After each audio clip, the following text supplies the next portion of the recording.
What's going on, people? Myke C-Town here with another Dead in Hip Hop solo album review, and today I'm going to talk about the new EP by Sadistik and Kno entitled Phantom Limbs. I've been a fan of Sadistik for some time now, ever since I heard Flowers from My Father a few years ago, and my fandom was definitely solidified with his last LP, Ultraviolet, which was definitely one of the best things to come out last year. And when he hit me up on Twitter saying he was doing a new EP, I was of course really interested in hearing it, but he, however, didn't mention that the EP was with Kno of Cunning Linguists. And I'm a big fan of Kno as a rapper, of course, but more so as a producer. Like, some of the instrumentals he comes up with are just absolutely ridiculous. Just listen to pretty much anything he produced on Strange Journey Volume 3 and you'll see exactly what I mean. Hearing Sadistik on Castles off of that album, you know that he definitely sounds great over Kno production, so this EP got me really excited, and I have to say that excitement wasn't for nothing because this thing came out fantastic. It starts off with The Darkness, just a beautifully, amazingly produced track, and Sadistik sounds so good over this beat. Teach me how to drown in the shallowest lagoons, the darkness and the gloom, the parts that we consume in our hearts. Everything is pretty in the dark. This is the type of incredible lyricism that we've come to expect from Sadistik, and this EP is absolutely riddled with it. And we're actually given a treat with Kno singing on this track, man, getting his Jeffrey Osborne on. Boy, I see you. But no, he has almost a Scott Walker type of feel to his voice, which is more noticeable on the last track, In Heaven, which I'll get to later. But a side note, I wouldn't mind hearing just an album of Kno's incredible beats and him singing. I think that would be absolutely dope. But back to this project, the next track, To Be in Love, that was a perfect single for this EP.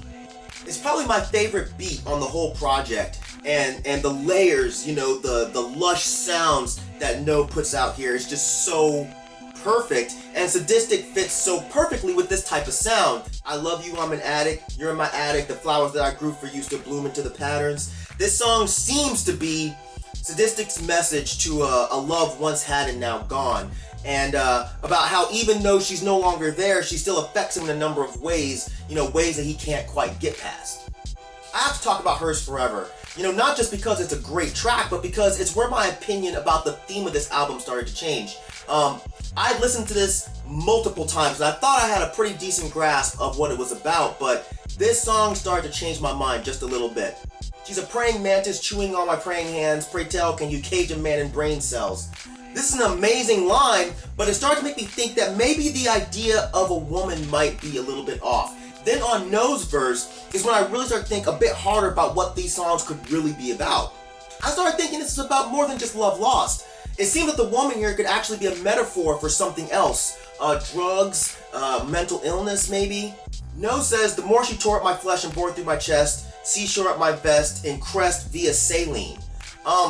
So is being hers forever really about your heart belonging to a woman? Or is it your body and soul belonging to a substance that you can't shake?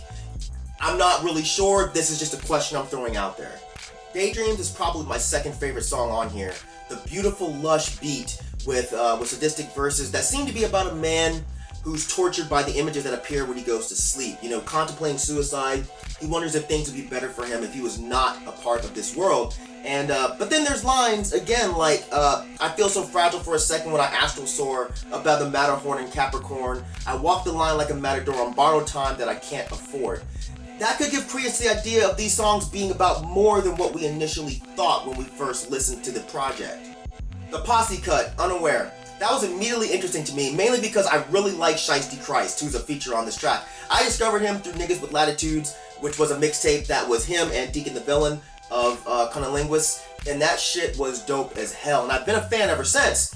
And everyone on this track was nice. Sadistik, of course, dropped a great verse. Minnesota, who I'm not really familiar with, but he was really dope. Shiesty laid down a nice verse, but I have to say, it was Chino XL who stole the show from me. Brought forth from dark satanical D's, my conceived scenes are written on the inside of a skin mythological Minotaur's fleece. Chino XL has not lost a single step. He is still a beast on the mic. The Closer, In Heaven. This song is absolutely beautiful, man. And Kno is a fucking monster for this beat. The beat uses a sample from Eraserhead, and that's dope enough because I'm a huge David Lynch fan, But Sadistik starting the verse off with "Last night I found a lady in the radiator," which is another reference to Eraserhead. That just makes this song so much doper to me. And the wordplay throughout this track is just incredible. I buried warnings in terra firma and allegories to get to heaven. We went through hell and shared the story. I think that Sadistik is easily one of the most underrated lyricists that's out right now. And I've said before that I think Kno is extremely underrated as a producer. And if you listen to just this one track, I feel like you will get exactly what I mean. You feel something listening to this song. It's not just a dope beat and a dope rapper saying dope lines. Like, this song actually has a focus and emotion that you can actually bring from it just by sitting down and taking it all in. All in all, I think this project came together beautifully. The lush and dark beats fit perfectly with Sadistik's style of prose, and it moved along so well. All the tracks fit together so concisely, and the flow of the mood was just perfect. As for the overall theme of the EP, I'm still a bit perplexed. You can listen to most of these tracks and think that Sadistik is writing about love lost or love not yet found, but at the same time, you can also make the argument that he could be using a woman as a metaphor for something else. And all of this would work with the title of the EP, which is Phantom Limbs. The idea of feeling something that's not actually there. You know, the woman is not actually there, but Sadistik can still feel her presence. Or this sickness can be felt in our bodies and minds while not actually being something that can be tangibly held. You know, I don't really know which one it is, and I don't know if I really want to know. Because albums like this are really interesting to me because the ideas aren't explicitly laid out on a platter for you to take in. And that is what makes writers like Sadistik so appealing to me, that his lines can mean a plethora of different things, and the fun of listening to his albums is trying to decipher what he means, but at the end of the day, it's still a dope project even if you can't figure it out.